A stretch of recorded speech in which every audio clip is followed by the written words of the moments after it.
Once mentioned construction machinery, everyone will first think of Germany. So how's China's construction machinery developing now?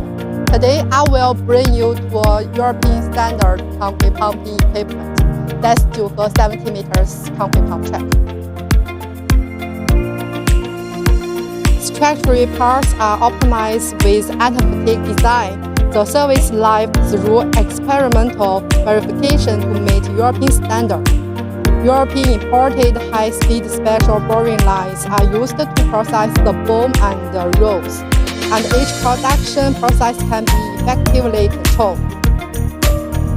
Hydraulic pump adopts international brand like German restaurant.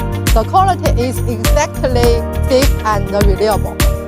Transport case adopt brands such as Stable with outstanding performance, which can greatly improve work efficiency and has high durability.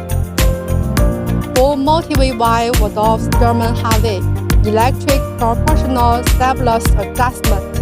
Remote control adopts German HPC, achieving boom stimulus speed adjusting, more stable performance, reduced in-house seeking, and ensured pumping accuracy. So excellent concrete pump track. Do you have a heartbeat?